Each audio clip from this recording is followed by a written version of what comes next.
has been kept in. Morocco through to the semi-finals of CHAN 2024, and Tanzania as well as Kenya out of the competition. Now, my colleague Roger Sishtemi is in Uganda. Remember, Uganda will be playing today. And yesterday, he had a chance of speaking to Ugandans on what they thought about those two quarterfinals that were played. Let's take a look. Of course, it hasn't been that night for the Kenyans that would love to be. And of course, it has been one of the best CHAN experiences so far. But for Kenyans, wow, not the exit most of them deserved. But of course, KTN and Standard Group are on the move. They have been on the move. They have been in Zanzibar. They have in Dar es Salaam. And right now, right in Kampala. Darian, of course, talking about the Harambee Stars match just ended a few minutes ago. What's your analysis of the game? Well, I've got to say I thought Kenya were right on top of it, as expected, as a team that I think conceded in just one match through the group stages. Granted, the fact that they had not scored a second goal across all matches, eventually I thought that came to clip their wings after Madagascar got the equalizer. I also thought Kenya bit unfortunate after Ryan Ogam's goal was cancelled, because if that gives Kenya the second goal, then it spells doom for Madagascar, but it also puts Kenya into a position they've not been in the tournament. That means scoring 2 goals in the same match, and this came right after Alfonso Mija's goal. I thought they started the second half really well, but then the light slowly began to dim out when Madagascar grew into the fixture. If you look at how they got eliminated, the lottery of penalties, it can go any way. You cannot forget that Brian Odiambo was the first to save a penalty in Kenya's goal, and then Toldo, the 39-year-old, saves it. Somehow the co-hosts of the final out of the tournament, totally unexpected, but now we've reached the stage where it's just down to fine margins. Maybe do you think that could be a warning to Uganda tomorrow as they face Senegal? Because definitely Tanzania are playing as we speak, but you have a big tussle tomorrow. Oh yeah, certainly. I think if you look at this particular tournament, the CHAN 2024 finals, I think 3 of the semi-finalists, as I speak, are still in the tournament. Algeria, who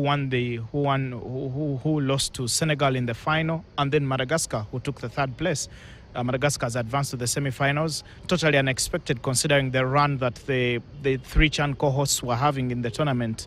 Kenya topped its group, Tanzania topped its group, Uganda did it the hard way and still topped the group. So it's a clear warning to a country like Uganda, who actually face the defending champions. Out of the ruins, Uganda are now also maybe just 2 matches away to maybe winning the title. Do you feel like maybe it is another chance for Uganda maybe to fly into the final? I've got to say, Uganda is already marching into uncharted waters. For over 4 decades, Uganda never made it to the knockout stages, into the quarterfinals of a major championship. Of course, many will recall at the 2019 Africa Cup of Nations in Egypt, the Cranes made it out of the group that actually had the tournament hosts Egypt, as well as Zimbabwe and the Democratic Republic of Congo. And this time on home soil, to emerge from the ruins, losing the very first game, arguably I think the heaviest defeat in the tournament, and then responding with 8 goals in 3 games, and now into the quarterfinal to take on Senegal, who I think are absolutely going to be quite physical because of the difference in size. It means if perhaps Uganda has got to keep the ball on the floor majority of the spells, and then try to utilize its chances with what Madagascar, who've got much less pedigree than Senegal, who won 5 pieces of silverware across the continent in a row between 2022 and 2023. I don't think the Cranes can rest on their laurels. I think there's some work for Uganda to do. But as I've already stated, this particular tournament, the first goal is very important. Whoever gets it first could have the advantage. But Teranga Lions are the defending champions, and remember they have only conceded once in their group stages. Maybe, do you feel that's a threat, and which weapon do you feel maybe the Ugandan technical bench is going to employ to ensure maybe they keep their fans happy? First, I think Senegal and Sudan are the only two teams left in the tournament that have not faced a tournament co-host because they were plying their trade in Zanzibar. And then that group that had as well Nigeria, when they come out, the atmosphere that was in Zanzibar is not the same atmosphere they will face in Nambole.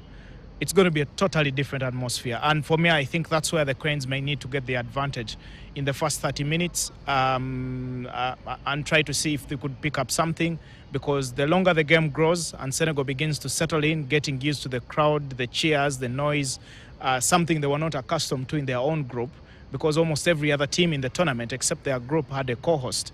That's going to be really key. And yes, they've scored 2 goals and scored 1. The Cranes have been involved in games with the highest number of goals. I think 14 goals have been scored in the games involving Uganda. This very stadium right behind me has witnessed the highest number of goals in the tournament, 22. And largely because of the atmosphere, the Cranes trying to react to the opening defeat against Algeria. I certainly feel if the Cranes can utilize that first half, the first goal is really, really important. If they do break the deadlock quite early, they could stand a chance, but you cannot water down Senegal, particularly the physicality. But 2, still with the success they've earned across the under-20, under-17 stages of the African stage, as well as the CHAN they won, they still have actually 2 players from that squad that won 2 years ago in Algeria. You feel with their backline unchanged across 3 games, I think only 1 change was made in the last group game. It's still the same backline. And then Gomis leading their line. You feel they've got something. They're pretty much together. For Uganda to dismantle them, they've got to start like a house on fire. But right now, as you speak, maybe you feel Okello is the guitarist in the team. If he plays the guitar, everybody dances around him. But maybe how tough do you feel maybe the pressure in him, bearing in mind that last time out, just the stadium you're speaking about, fans had left the stadium before miracles happened. Can you experience the same scenario when you face Senegal? I think football is pretty much a totally unscripted affair. Almost each day, I think that's why fans come. Even when the bottom team is facing the top team, you don't know who is going to win until the game is done. Speaking of Alan Okello, 3 goals to his name, an assist in the victory against Niger. I think the moment he turned on the lights, everyone was able to see what was in the room. And that's what did not happen against Algeria. In games where Uganda's been starved of possession, they've struggled. If Uganda keeps the ball and gets onto the ball, they'll be right into Senegal's backyard as often as possible. And having the ball means you have the likes of Alan Okello play, you have the passes being threaded across the park from the likes of Enoch Sebagal and Joe Sarunjoji in the middle, who is returning from suspension. Regan Pande with the runs far left, and then the striker in Jude Semugabe, Okello, deployed with the left foot coming off the right. If that does happen the same way it's happened in the last games, because even South Africa could not stop Uganda from holding on to possession. If Uganda does respond that way, my ultimate fears, my ultimate concerns for Uganda only lay in the aspect of physicality, the 50-50 challenges. If they can win over those, certainly they can sway the fixture into their way. But I've got to tell you, Senegal is up for an atmosphere they are yet to experience in this tournament. Kenya are already out. Maybe what's your takeaway based on the 3 nations co-hosting this tournament? And of course, talking about also the love that fans have already shown that indeed, if everything is set up, we can have maybe another major event in 2027. When the 3 countries represented by the different FA presidents held that paper that they were going to host the 2027 Africa Cup of Nations in Egypt in celebration because they had won the rights, for a moment it felt like a gamble. Someone like me who has witnessed the Africa Cup of Nations in Western North Africa. And to throw them CHAN with what they've done, what has been witnessed in the stands, I think we're talking about 76 goals that have been scored in 37 matches. I think that's quite huge. It's a huge return because this tournament was postponed again in this very calendar year. Many actually thought all the 3 countries were not ready at a particular point, and now the football is speaking more than the logistics. Everyone is discussing how Kenya has been eliminated, how Uganda has fought to stay, how Tanzania is costing at the cost. All those put together, I thought they've brought a fresh breath of air into African football. In the past, if you noticed, towards the evening of Issa Hayatu's career as the CAF president at the helm of CAF before things changed in 2017, majority of the West African countries got the rights to host the AFCON. I think bar Angola in 2010, Ghana had hosted in 2008. It moved to Equatorial Guinea and Gabon, back to Equatorial Guinea in 2015. South Africa had a spell in 2013. You'd barely hear of East Africa. As we speak now, it's now opened up a feeling that as we speak now, any of the three East African countries could stand a chance now to host any other tournament, be it a CAF Congress, be it the CAF Under-20 Championship, the Women's AFCON that's just recently been played in Morocco, talk about beach soccer, and several other things. Of course, Tanzania had the leeway when they hosted the Africa Football League. We now see there's a little more interest in East African football. I hope with the momentum that has been picked up, Tanzania and Uganda can take it to the 2025 Africa Cup of Nations that comes up later on in Morocco, and then from there on begin to dream, because next will be the Pamoja AFCON. In terms of infrastructure, there's a lot to pick. We hope that it's not only just legacy, but now it's threaded as something right within the fabric of not only football, but sport entirely in the region. Thank you, Darren. He has perfectly broken it down for us here from Kampala. And I feel maybe based on what he has said, I can't add anything because the dissection has been perfect. Roger Sishtemi in Kampala, Uganda, and they're talking about tonight's fixture where Uganda will be in action against the defending champions Senegal, and they are hoping that probably since Kenya and Tanzania are out of the tournament, probably maybe Uganda can get into the quarterfinals. But other Ugandans feel that Kenya had that chance, but they did not take it.